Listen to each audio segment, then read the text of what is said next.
Hello, everyone.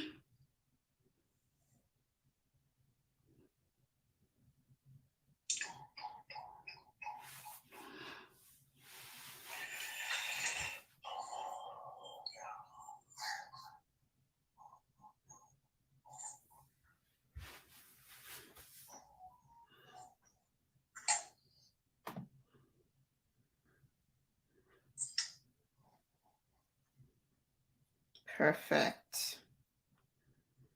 Yes, I am live. And someone is already watching. Let me know who you are. Say hi. Hey, Sharon. Yeah, it was a bit of a scramble to get here tonight. There was a lot happening at the same time. There's always one day of a challenge where that happens. You're like, how's everyone?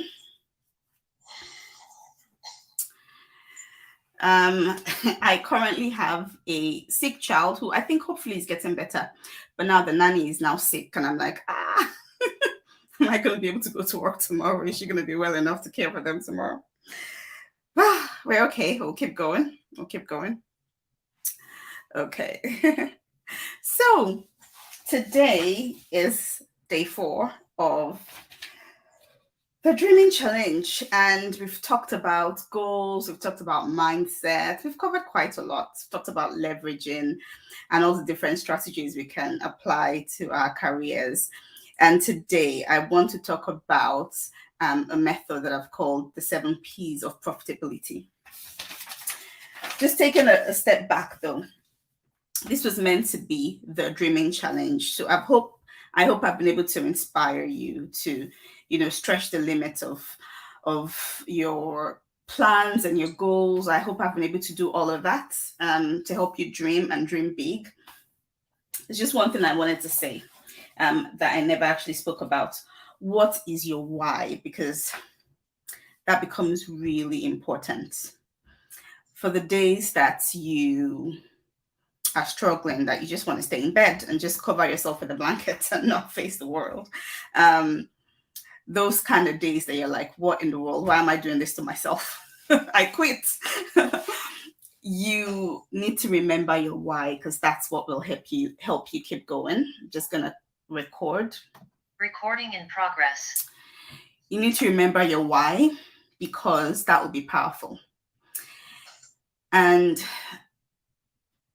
you could say, my why is to leave a lasting legacy for my children. My why is to have my children not grow up the way I did. You could have all of that. My why is to help people, but actually, there is an even more powerful why. And that comes about when you prioritize yourself. Because you need to help yourself first before you can actually help others. And if you're anything like me, you've probably had dreams and goals and all these desires that have been calling out to you for years and years and years. And you need to say, I value myself enough to actually see these things become a reality. Because when you put yourself first and you care for yourself that way, it begins to just flow onto others. That power, that love that you give yourself will be able to be given more easily to people around you. It'll all come from inside of you when you prioritize yourself, when you care for yourself first. And that can be quite hard to do. It might mean taking a step back and just revisiting your goals, your own needs, your own, what lights you up, what is that thing that blesses you on the inside? What's that thing you enjoy? And we are used to trying to sort everyone else around us and leaving ourselves to last. But actually taking a step back to say, I need to get back to loving myself. That goes a really long way, because you need to be healthy enough to care for people around you. You need to be healthy enough to care for your children, to even start a business, to love your clients the way they need to be loved so you can support them. You need to be healthy enough for that. One of my coaches says how she loves a bubble bath, and how that's when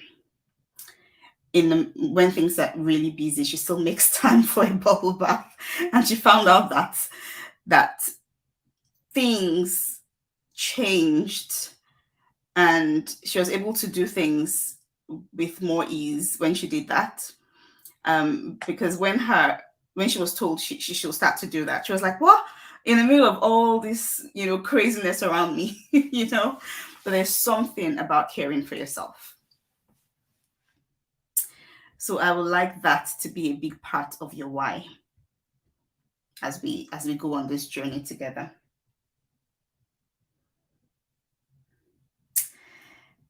Next thing I want to talk about is community. And just a reminder that 80% of your success comes from other people. It could be in community, it could be the team that you work with, but actually you are so much more when you surround yourself with the right people. And it's just to start thinking in broad terms like that. Who are my team members that I work with long term, and building that relationship? Because those sort of relationships that last, that you nurture, they can actually be even more important than money, So it's just to think about that.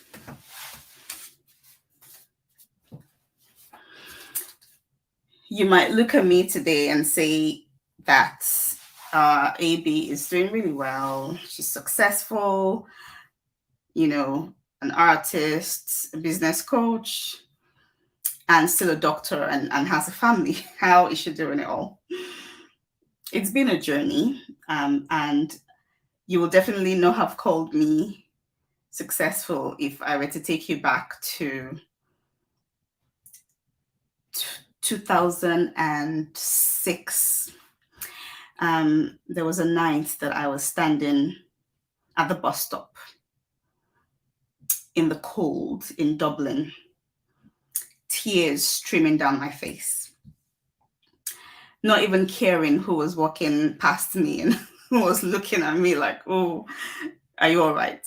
I was just pouring. And that was because I knew that once the bus came and I got on the bus, I was walking away from my friends. I was walking away from the church that I had known, that had supported me. So essentially, I was walking away from this community that supported me for the last couple of years after I had moved to Dublin. And that was because an hour or two before I was at the bus stop, I had gone to a midweek service at church. And the pastor had stood me up and publicly shamed me. And he essentially said I had lied to the church, lied to my parents. I was leading youths astray. And the story behind all of that was I had signed on to a singing competition. It was a Christian singing competition to encourage Christian singers or Christian artists. And I had wanted to do something with my music because it had been a while. And these are the sort of things that feed our souls, right? I was in a new country, trying to form new friends, and there was no sort of creative community around me that I was used to having. And every time I tried, I couldn't. So I went to this music competition because I needed to feed my soul. But one of the meetings clashed with church, and I think I told them I was doing something else because I didn't think they would support me. My friends though knew where I was and they were supporting me, and my parents definitely knew because they even gave it as a prayer point in church to pray for me to win, because the winner won 1,000 euros and second place won 400 euros. So they definitely knew where I was. But after he had done all of that, um, he was essentially trying to restrict me and stop me from nurturing this part of myself, even though I was in the choir in church and all of that. So I essentially told him, I was like, look, if I was a true artist that was, like a true musician, would you stop me from going to events and things like that? And he said yes. That yes, that I could only go to the places they allowed or something like that. So I said fine, and I walked away. I was like, it's this is not something that a man should control, essentially. And even though I was in medical school at the time, I knew that I couldn't actually pursue music there and then. I didn't see how even having music as a career would work when I was in medical school to become a doctor. But I just knew that there was something on the inside of me crying out for music and for the option, the option to let that side of me flourish if the opportunity arose and if I chose to. And staying in a place like this, and this was not the first time that I was being stopped. I was trying to set up a concert before that. I had got a couple of friends together. I got a couple of songs together. We had a couple of times of prayers, and we had actually even prayed and fasted. And it was cancelled. They told us we couldn't do it. So I was like, this is not a place that I want to be. And even though this was many, many, many years ago, it was looking back, it was obvious that music was a big part of me then. And I wasn't going to let anyone tell me what I could or couldn't do if I chose to pursue music. And shortly after, I went to someone who was a producer. He was up and coming. He was producing in his room at the time. I remember I actually recorded vocals in his room. But he was quite good and I loved his sound and he did a great job. But because I didn't have a community, I didn't have a mentor, it just sat on my laptop doing nothing. So I essentially sang that song a couple of times, maybe as a special number in church. I sang that song and I've put it on YouTube now and on my website, but I didn't really do anything because I was like, I don't know what to do and I didn't know where to go and I was still in medical school, so I just left it. And then COVID happened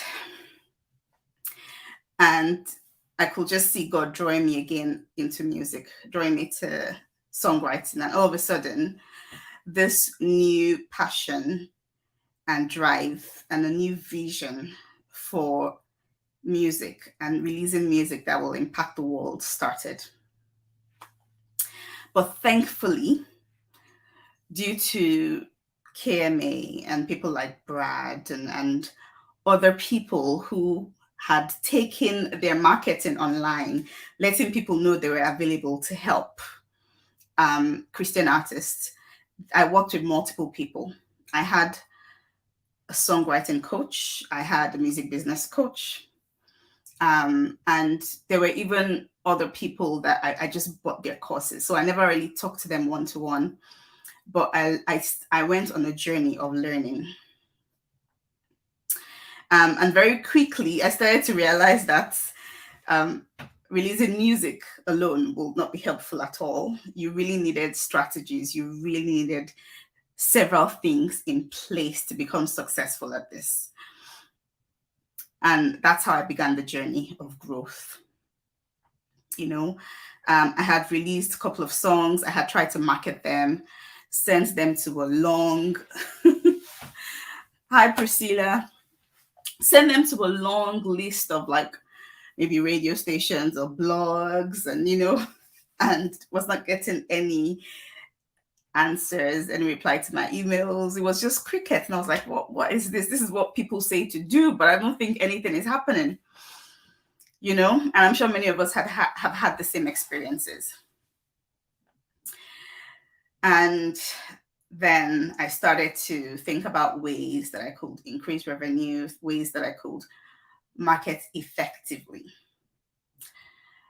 And I've essentially come up with a training program that is going to encapsulate all of the strategies I've spoken about. So I call it the 7 Ps of Profitability. I'm just going to share my screen and take you through it. Now, just hearing about it is definitely going to help you plan, is going to help you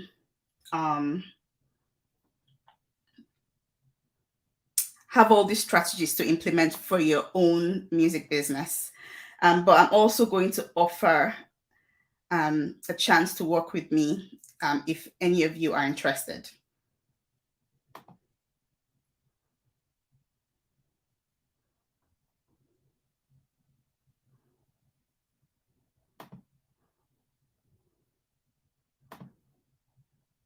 Let me just find the page I need.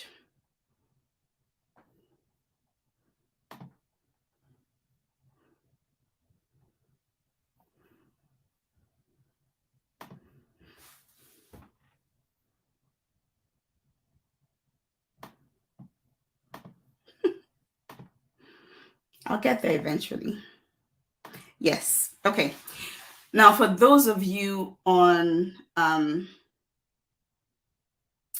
so actually, Priscilla, it's the same Zoom link that you used to join yesterday or the day before. So you can essentially go back there so you can see my screen that I'm sharing on Zoom. But I'll talk you through it anyways for anyone who might be watching. So can you see my screen and my website? Yeah, okay. So this is called the Fulfilled Musicpreneur Academy. And what I've noticed with a lot of artists is that many of them are not really sure that their music is good enough because they're new, right? So the people that I essentially work with, the people that I've created this program for, are up and coming artists who are still trying to grow their business and trying to actually establish the foundations of their business. They are likely mothers as well. So they have other priorities. Some of them will work almost full time like I do. So those are the people I've created this for. And because they're still new to the music business, they need clarity to determine if their songs are good enough. And they also need, just the right mindset on how to go ahead to pitch, to market. I went to an awards show a couple of weeks ago with someone, and she was like, "AB, this is really invaluable coming to this with you because I'm actually seeing how you're relating to other artists, and it's helpful just actually watching that."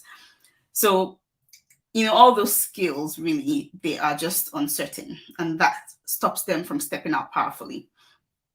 So the first thing that I will try to solve, or that I will work on, is helping them cultivate a winning mindset. And then obviously I would want to help them create multiple streams of income, because as we spoke about yesterday, the fastest way to become financially buoyant is to not just have one stream of income, but multiple streams of income. So we'll brainstorm and come up with ways that we can do that. Hi, Teresa. Next, we'll get you in a group of like-minded artists. I'm really wanting to build a community here because I think that is just really powerful.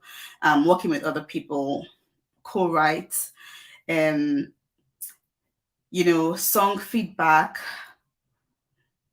brainstorming together, and even thinking about collaborations, but not just song collaborations, but actually even things like touring collaborations. Because if locally you already have a group of people that follow you and love your music, you could hold an event where you you share your music, but also a guest artist will share their music and your audience gets to know them.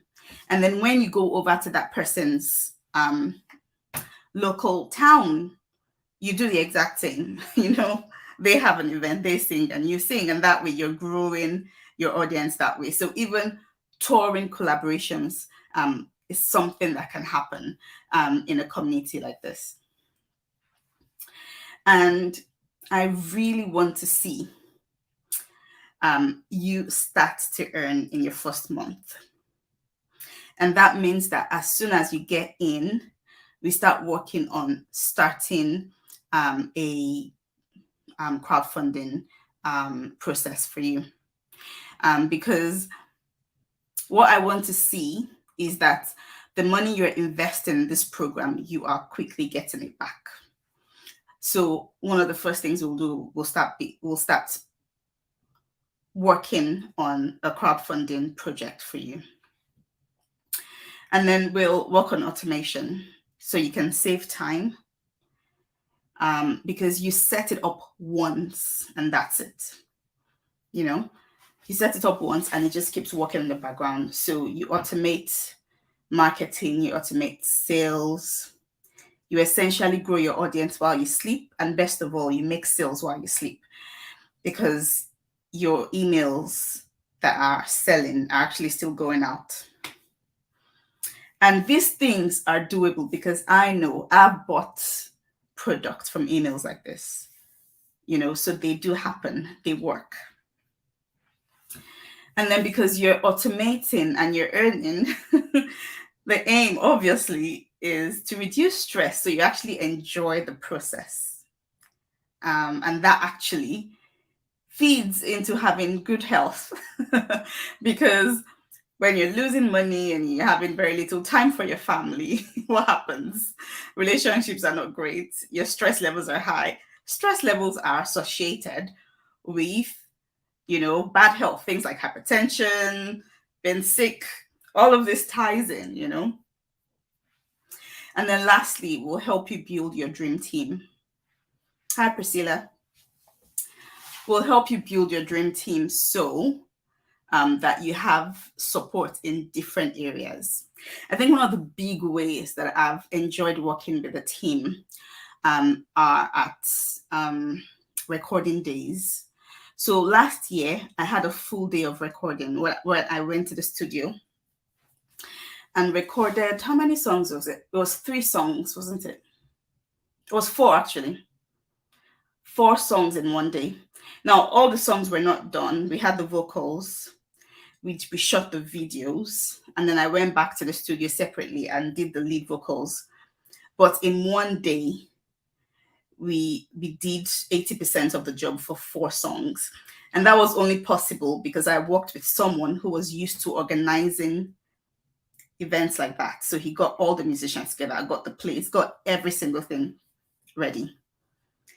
So I think, something interesting happening. George, it's you, right? I don't know how you are doing that. That is interesting.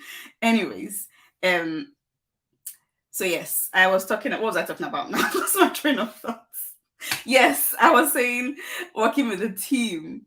I found that really helpful because you have someone else who's doing all of this work for you, and you just pay them for it. But trying to do that yourself is going to be obvious that a professional did not do it, because there's so many things you won't think about. So there is nothing like getting a team in place. You want to have people that you work with and you work with well. They can do a good job and you don't mind working with them again and again. Right. So essentially from tonight, the doors to the Fulfilled Musicpreneur Academy are open. And just a little spiel about me there. So this is for you if you are ready to do the work, because there will be some work involved. It will be supported. It will not be a course that you will walk through on your own. It will be supported. So any questions, when things are not really going the way you want, we can re-strategize. You feel called to this, you're on a mission, you have a vision. You have competing priorities, so you want to spend as little time on this because there are other things that you need to do. You are open to coaching. There's going to be new strategies you will be learning. You need to be open to trying new things. You are willing to invest your time and money, and it's investing your time and money in yourself. Back to self-value. You are worth it. You are worth that investment.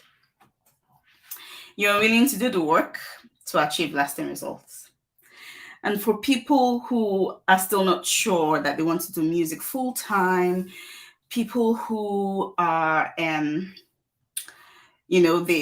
just want to release a single and they're not sure what they want to do after that, this might not be the right thing for them, because this is full on. And what I've done here is to essentially give you a pathway for getting this done. Because I remember when I started, it was really overwhelming trying to do it by myself, because I'll be thinking, oh, I need to set up emails, I need to do branding, I need to do websites, I need to, there's too many things to do, where do I start, But this we will go through it together. You won't be alone. And the aim is, if you do it along with us, you will have it all done between 6 months and 12 months. So you can get it done as early as 6 months, or before the end of the year, you should be done. You should have your business fully automated. You should have products that you're selling to bring in money. You should have a lot of all these things already happening before the end of the year. So number one, the first P, psychology. We've talked about that already. Cultivating a winning mindset, writing your vision, knowing your why, setting your goals. And this cuts across every part.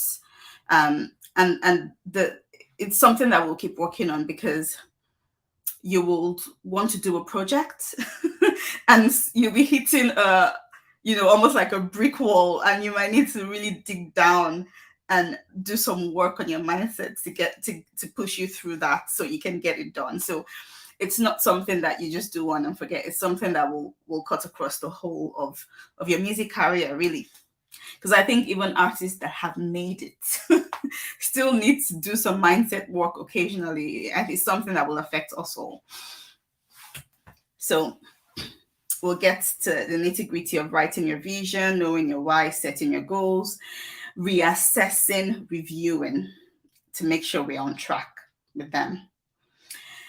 The second P, products. Something I found really helpful was getting one-on-one feedback on my song. And my coach would actually go through it line by line and was able to pick out even things that I wouldn't really necessarily see. Tenses, first person, second person, things like that. Having an external eye on it is always helpful, because you will see the big picture of your song. You'll be like, oh, it's great, it's your baby. And then you forget all those tiny things, So having someone look at it is always good.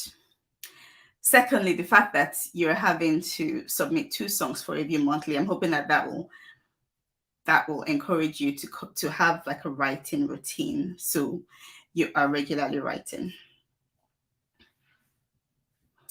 And then developing your unique other product or services. So apart from your music, do you want to write a book? Do you want to do a course? Are there skills that you want to market? Photography, videography, anything like that. So people will have multiple things they can offer. Or you might need help actually finding something, but each of us has something that they can offer. So it's just shaping that idea in a form and making it into a form that is marketable and monetizing it. And then obviously support for pricing to make sure that you are actually pricing it in a way that is equal to the job that you've done. Next, positioning. Now, this is really important. This is something that might freak people out because they're like, I'm selling a course, but I'm not an expert in it. I feel like I can't, there's imposter syndrome and things like that. But there are ways that can help you present yourself as someone who is able to actually market it, and who's able to deliver it. There are ways to increase your authority. Podcasting is a really good way. Making sure your branding is right is a good way. We talked about joint ventures and borrowing the credibility of a partner. There's multiple ways that it can be done. So we cover this as well.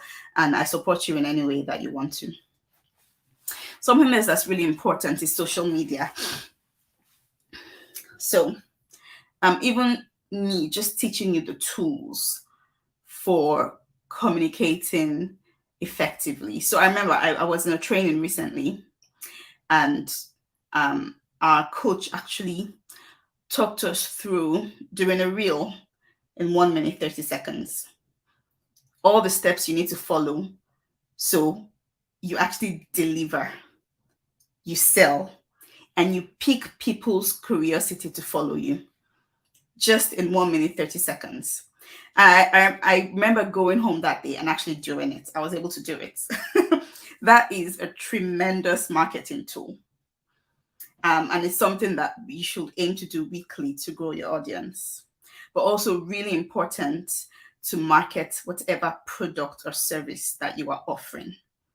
Really important to do it regularly. So all of that to be part of the training as well.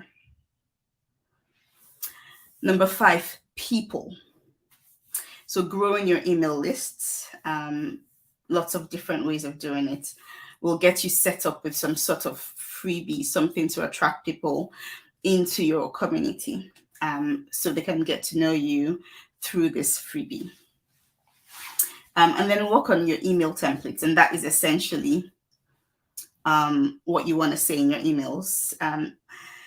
And I can share mine with you, so you can just, fashion your emails like I've done. Show you my welcome series as well, so you know exactly what it should look like.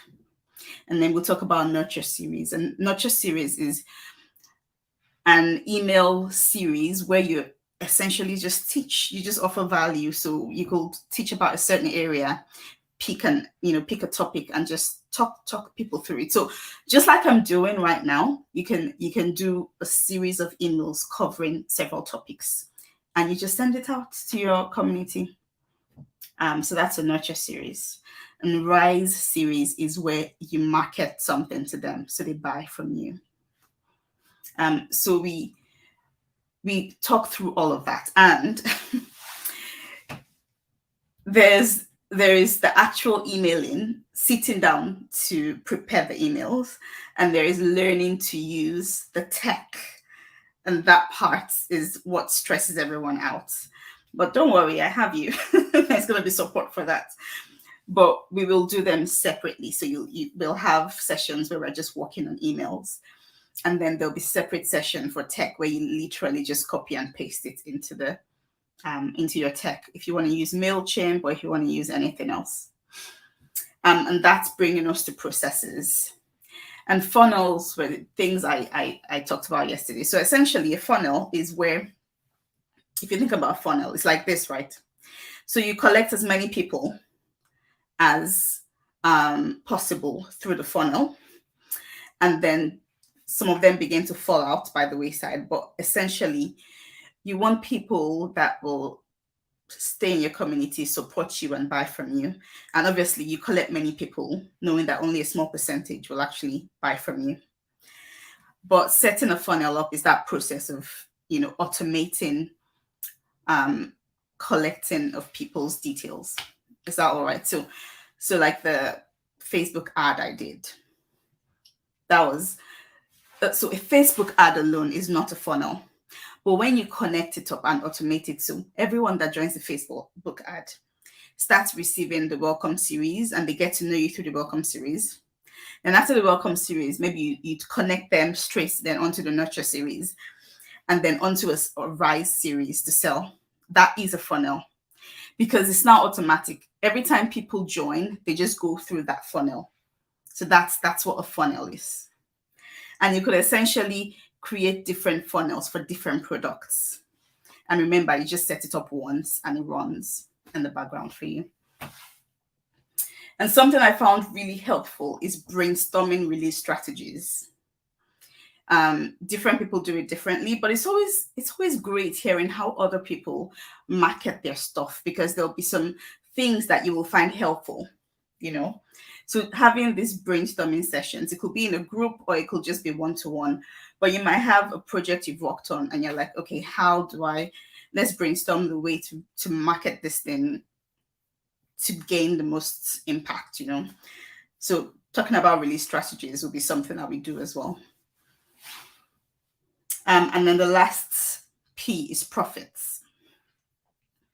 And for example, my album release concert was an experience, if I must say. I actually realized that a lot goes into planning events, and you want to make sure that after all of the work, enough people come so you can get your money back. You don't want to spend all this money gathering a band, renting a hall, and then not enough people show up. So there's a lot of work that goes into it. And it'll be really helpful also strategizing on planning an event and doing it well, when to start, you know, a timeline, all of that will be part of this project as well. And then we'll obviously talk about merch and the best ways to get it done, the easiest ways to get it done so it's less work for you, and, you know, ways to increase sales. And then obviously admin, registering your songs, but also when you perform, registering that you've performed so you can still get paid for that as well. And then we'll talk about ways to increase or improve the experience we give to people. And many of these things will not be me, because I am not an expert in all of this. It's going to be in the program, but we will also get guest speakers who are really good at these, because I'm also an artist and I'm also growing.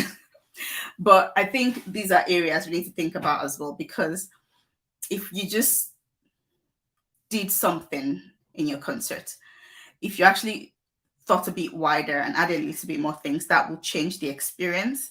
And people might not remember your song, but they remember the way you made them feel. So it's really important to not just think about, oh, I'm doing an event, I'm doing a concert, but it's the experience you're delivering to people. That's really important. So that is the 7 Ps of profitability. I am really excited for this program. I think it's different from all that I've seen out there, because it incorporates different things compared to the programs I've seen out there. Normally, I would have said that there'll be a separate stream. So a group of people that just takes the one-to-many coaching, where I talk through everything, the joint coaching calls, and that's all right. And then a second set of people that need one-on-one, because one-on-one work is more work and essentially will require more pay. But since this is new and this is essentially the pilot group, I'm going to bring that to one group, and it's going to cost £1,000 to enroll in this. Obviously, there's going to be payment plans, but there's something else that I have experienced myself in the last year or so.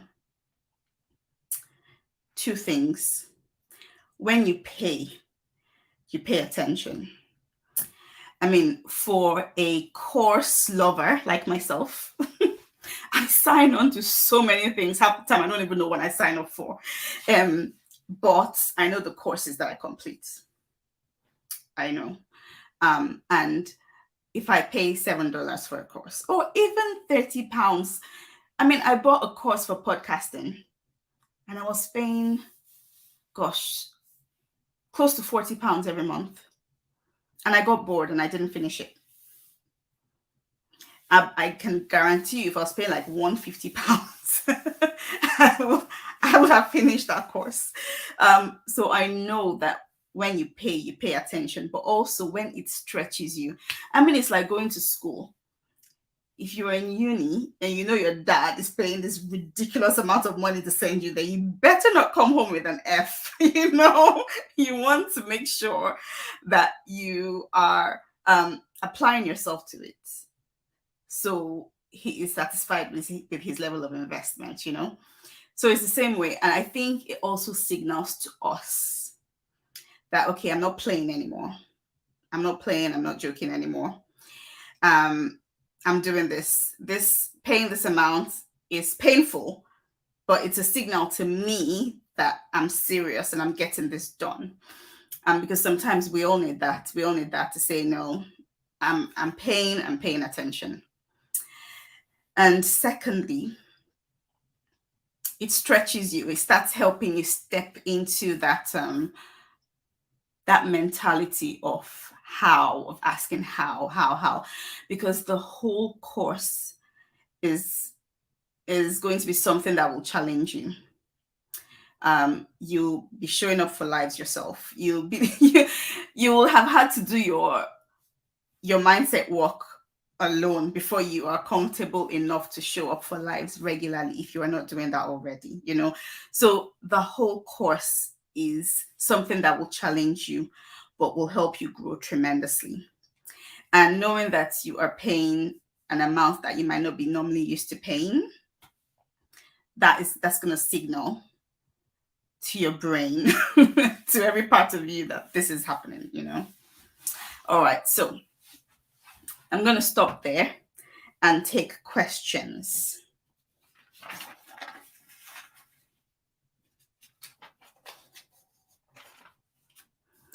Feel free to unmute yourself or type in the chat. Where's my chat?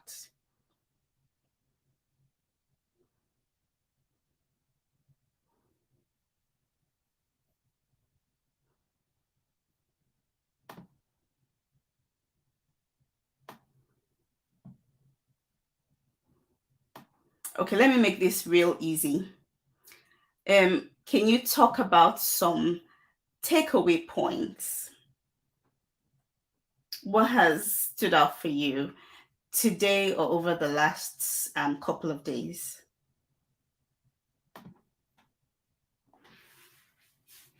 I'm gonna pick people very soon. If someone doesn't start, I'll just call you out.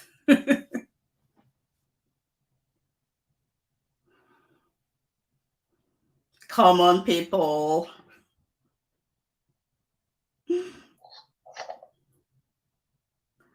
Hi there. Hi, Priscilla. Yay. Go for it. No, I was just going to ask, so all those things that you listed, is that taught as a group once a week? How's it all? Yes. So it's taught in a group setting once a week. Obviously, I don't know how many people are signing up, but the ones that are one-on-one are tech support. So at the end of everything, you should have at least 2 funnels running. You should have your email set up with your welcome series going. All of that tech support, website setup, all of those things. If you wanted one-on-one help with those are the one-on-one.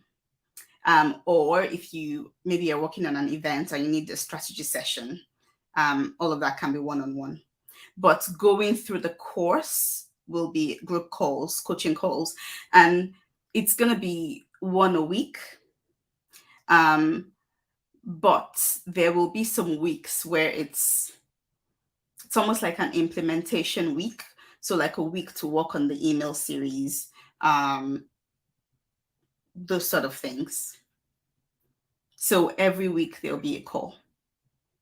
Okay. Yeah.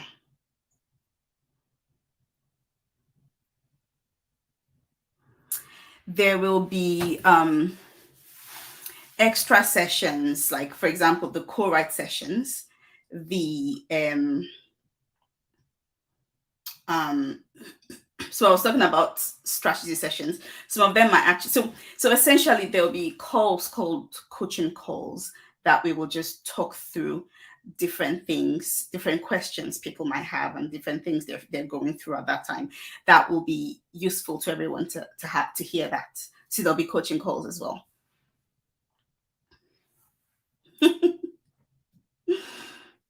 Yes. Okay. So Sharon said, I think I've realized how much energy and work it's going to take to really focus down and go for it.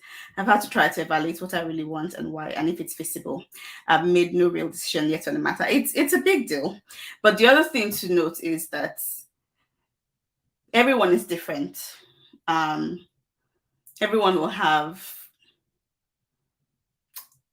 different varied amount of time that they can do this, which is why it's such a long course, 6 months to 12 months. So essentially, if you sign up, you should use all of your one-on-one calls with me within the year. But it falls down to you when you actually want to sit with me and get your email set up. When it falls to you. But within the year, you should find time to do it. And essentially, it's doing one and then moving on to the other, moving on to the other. And when we start the course, we'll essentially go for the most important things first. Because I mean, if you are starting on with a crowdfunding project, this is how I started on. I know how. So crowdfunding projects, if you can set that up within the first 4 to 6 weeks, and the money that you've already paid, you already see that coming in within 2 months. I don't know about you, but but that encourages me to keep going. There's so many advantages to do that it's a no-brainer to me. It really is. You already are building an audience. You are already growing an email. There's so many things happening. Plus, you're seeing money coming in, and that will encourage you to keep going to do all of these other things. So the way I started was with that. I had only paid for song writing coaching, but all the other coaching I was able to pay for because I had already done a crowdfunding project early on, and a lot of it paid for coaching. The one-on-one coaching, like multiple coachings. Yeah. Okay. So, any other questions or takeaway points?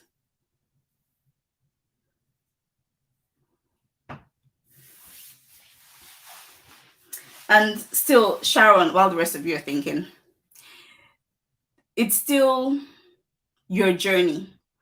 All our journeys will be different, right? So I don't know how long it actually took me to set everything up. I've been doing this for 2 years and I still don't have a proper funnel set up. So everyone is going to be different. I just have to offer some sort of structure to encourage people to keep moving, but everyone's pace is going to be different. You have to walk your own journey.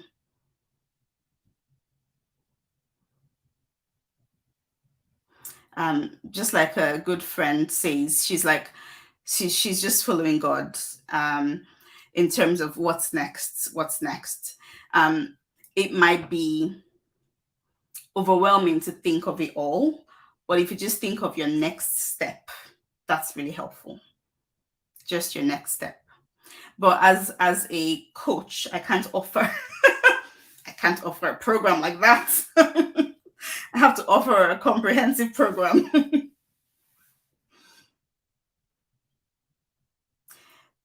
Any other takeaway points? what has how much is your course? Oh, I said that already.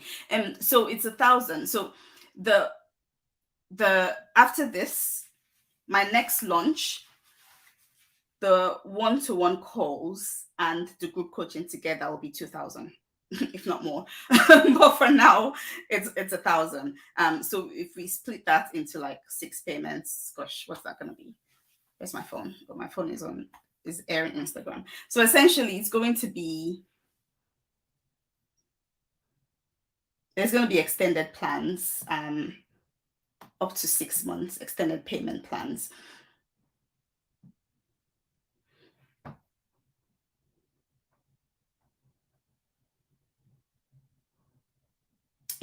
What else? Any other questions while I find my calculator? And the page is still being worked on, which is why it might not be as comprehensive as I would like it to be. Come on, people, have you learned anything? What's your takeaway? What will you do differently after this?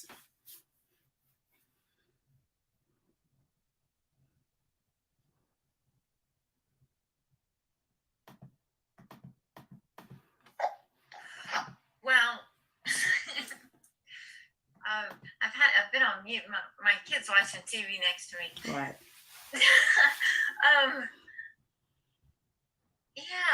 I think, like, for me, like, my takeaways from all this is been a reminder. I think for me, like, it's been such a hard year that I forgot my why. Like, completely forgot my why. I was actually asking myself why, because I was like, wow, I just don't have any desire to do this anymore. Or I think I don't, but that's actually not true either. Mm-hmm. And I flip-flop back and forth constantly. And when someone asked me after church, someone come up to me and just point blank, I talked to her like literally once, like about 4 months ago, right? She come up to me very intimidating like and said, what are your goals and your purpose in your music? I'm thinking, oh my gosh, I don't even remember her name, and she's just asking me this question. I don't know the answer. It made me realize I forgot. I don't know. What is my goal? What is my purpose? I don't know what I'm doing anymore. Do I even want to do what I'm doing anymore? I don't know. And coming on this, and I'm having to do a lot of thinking. Yeah. What do I want to do, and what is my goal? It did come to me this morning, actually. I remembered my why this morning, out of the blue. Okay. Completely prompted by something totally different that happened, but it came to me, and I remembered, and I'm like, oh yeah, oh there it is. And I do want to continue doing what I do, but I think I want to do it in a different way. Mm-hmm. And I would really like to focus and think, on my own artistry. And I think the biggest struggle for me as a solo artist,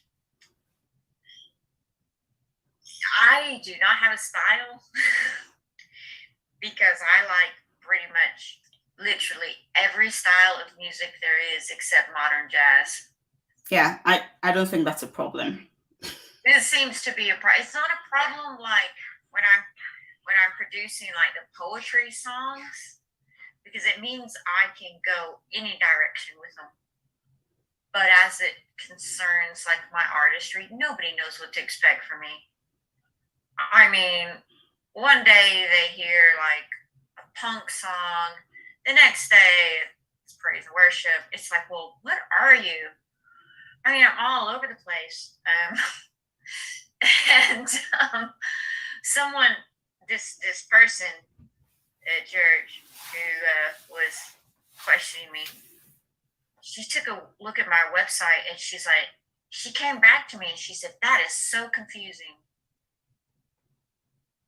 And she has a fair point. She's not wrong. It might She's just not wrong. it might just mean that you need to organize it a little bit more.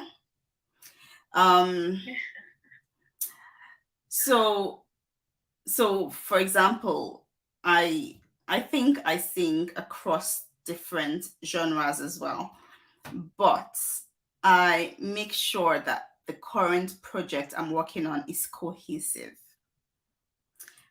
So the message is similar when you run through each of the songs and listen to the whole project.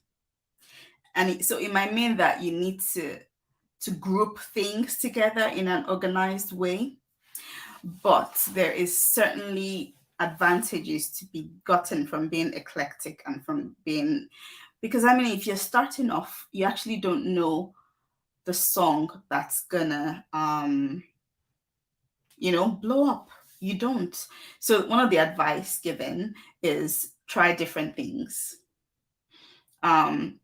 So I don't necessarily see that as a disadvantage, but I think how you pitch it and how you present it is important. So that might be what we need to work on. And I remember someone saying things like, you might need separate websites, because if you're pitching yourself as a speaker, you don't want people to go to your music website because they're like, what are you doing? Then they think that you lose credibility because they think you can't do everything. So you might have a separate speaking website where it's just for speaking. So there are things that you can do. Yeah, I have noticed that as well. When I told somebody what I did, they looked at me like I was nuts.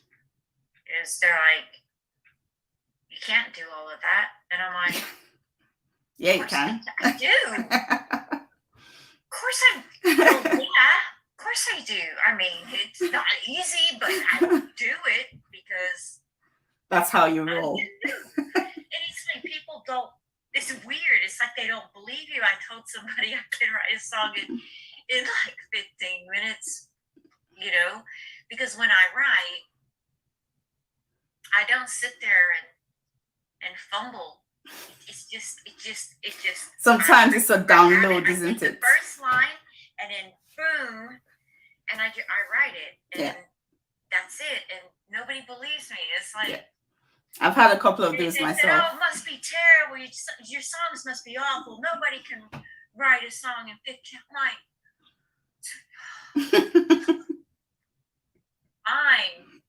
Fine. And I'm just thinking, have I lost my mind, or has everyone else lost their mind? Am I being confusing? Yeah. I don't know, but it makes me really. It actually makes me rather insecure because people don't. It's like they don't believe. Yeah. Or, they think. Well, if you're doing that many things, the quality must be really bad. Yeah. Like, I mean, must be terrible. I think, yeah, there are definitely things that you can do around that to help. Yeah. How about Karen? Okay, Karen, I'm suddenly thinking of an interview with Eddie Murphy and how he could imitate famous singers, but it was disrespected. But it was really his voice. He couldn't pretend to do it. He was doing it. You're right. There's all sorts of things in this life. Own it. That's all I can say. Own it and market it in ways that might be more acceptable. But it's still you. Yeah, I don't know the first thing about marketing. Oh yeah. Yeah. Hopeless. I can help you with that. Karen, any take home for you? Of course, I missed a lot of it. I think just the thing I typed was that it's really real. You're just a couple of steps ahead. Yeah, absolutely. Everyone, you don't have to be a person that's totally expert in it. Absolutely. Walk along with each other.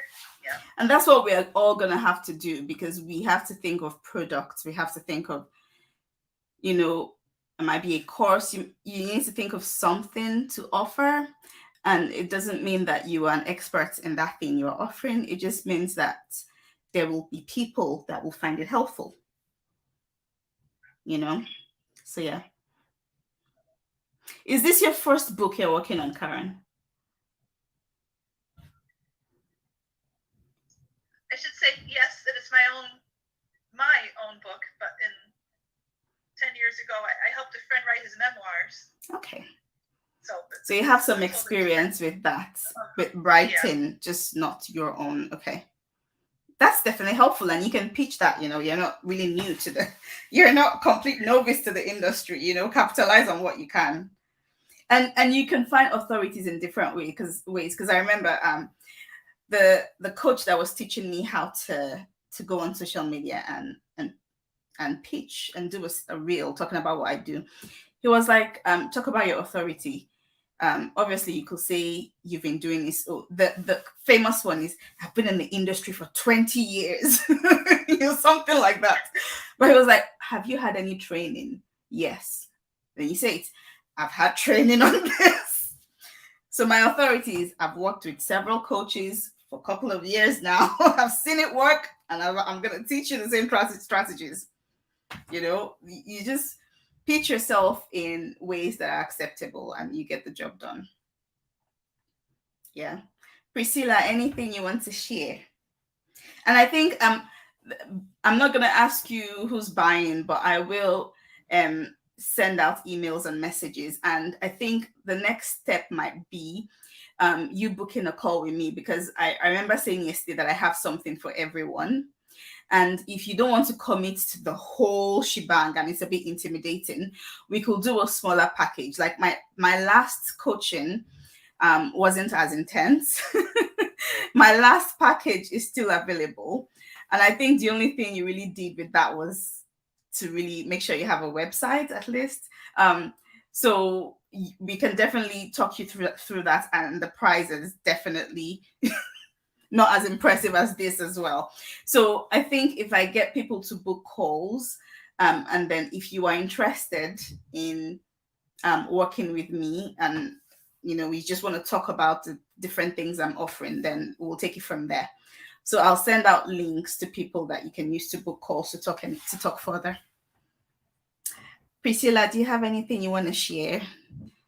It's just past 10, so I'm going to be wrapping up.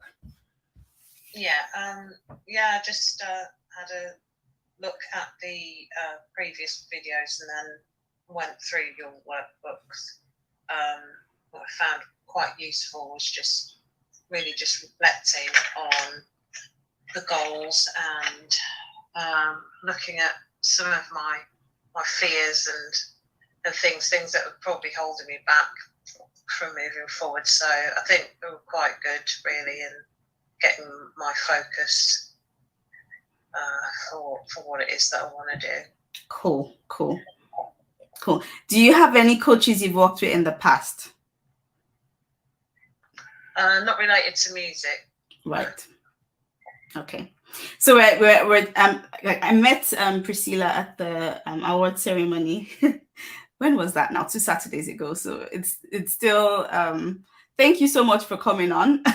I'm hoping that I'll get to know you better as we go along. Yeah. All right. George, anything you want to say before we round up?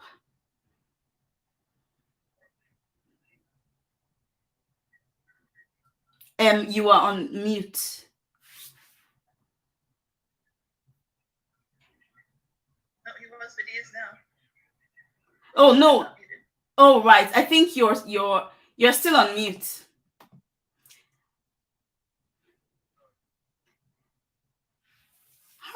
Why can't we hear you?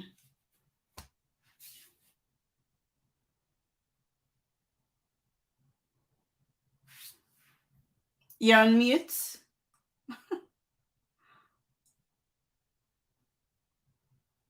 Okay, you're not on. Is it your earphones? I don't know what it is. I was hearing him at the start. Yeah. It's okay. Yes, we can hear you now. Okay. Now, I'm a rapper, yeah? Oh, sorry, I used to be a rapper. So, basically, I think I lost a lot of money investing in rap music. Mm. And then the idea I got growing up about rap music was poetry, trying to make poetry seem, trying to fine tune poetry to make it seem like you're good with words, right? That's why they say rappers are people that read a lot. And the first thing that came to my mind was like trying to motivate people with the music. That's rap music. Now you're trying to make people feel like, okay, they can do whatever they want to do in life. Now, where I'm from, it's quite different because they see it like it's a borrowed culture. But me, I see it like it's an art. If you're good, you're good. If people are going to like it, they'll like it. If they don't like it, they won't like it. Now, that's why I was laughing when she was saying something about people thinking you're weird and all that. I just feel that great people are always seen as being weird at some point. And before you know it, something just comes up and then boom, it goes. So I'm that patient. I can wait for like 20 years, But when it comes out, it comes out. I'll just be like, this guy, one guy that came out, Ganja Style or something like that. Nobody listens to him anymore. I don't think he's even in the industry anymore. But he made one hit and he's off. I think that guy blew up at age 50 or 55 or something. So, so this world is funny. So, I just feel like if you believe in something, you can just keep doing it. And I think that, I don't feel like a failure at all, because I can jump on something else, do something else, make money. I might not be happy though, because I might not be happy like I haven't made it in my music business, but I feel there's time for everything. And one day it will just come out like, okay, this is what you want to do. Boom. So yeah. I wish I had a producer that was that vast, like her, rock, hip hop, Afrobeat, someone that can do everything at once. I feel it's a gift. So for me, I just feel I'm in the right place. It being something that I'm really impressed. I just feel like with the little lectures I've gotten, it's just like you're giving me hope, because let me tell you the truth, I was throwing everything inside the dustbin. Like, I'm not doing it anymore. You get, but now you're making me feel like there's still hope in the industry. Do you understand? Yeah. So no problem. So it's all right. We'll keep going. So I'm glad. The only thing I want to add is, did you so rap is obviously not going to be a strength of mine. Did you work with a mentor or a coach when you were doing it years ago? Yeah, obviously you have coaches, but basically the coaches are always producers in the studio. Yes, but what I want to ask is, did you work with a mentor or coach that had done it well? Not just someone who's producing in the studio. Nah, not really. Because at that time, nobody was even doing rap. Yeah, and that is the difference between now and then, because you are able to access more things online. Many things that were not available on like Facebook. With COVID, everything is now more easily accessible. So if you want to go back, find someone who does this and does it well. How do I get Jay-Z? No. I will suggest someone that is more accessible. But yeah, no, I can send you a couple of. There is someone who lives in Canada who has he has a community. He's a producer, and I attended one of his sessions where he was giving feedback on music, and a lot of music that was being critiqued were raps. Okay. that is someone that I know that I can send you his details. But you essentially need someone that can first of all tell you, oh, this is not good, work on this part, work on this part, work on this part. And then when you're happy that you know what to tweak, you are confident in, every time you write a rap, you know that it's good, it's market ready, then you can go on to think of all the other things like production. You understand? Because I think what a lot of artists do is they do it by themselves, which you can. It's just more work. And many of them get frustrated like you are doing and saying, oh, I wasted money. You just need to know you're doing it the right way. So I would suggest get someone who has done it to have a look at it first. Yeah. And then after that, then you can think of, oh, who do I want to produce for me? Because you know your rap is good enough. We're all learning. Don't forget that. We're all learning. Yeah. Thanks. No worries. I'll put it in my time. All right. Thank you so much, everyone. Oh, it's been a lovely 4 days. This is great. I hope I have said something that has blessed you and will stay with you as we go into the new year. Thank you so much. Oh, no, hi. So I will let you all go off. I will send the replay links, Karen, so you can watch the start of it as well. And I will send out links so you can book calls with me if you want to. All right. Take care, everyone. Have a good night. Bye. Recording stuff. Bye, Facebook.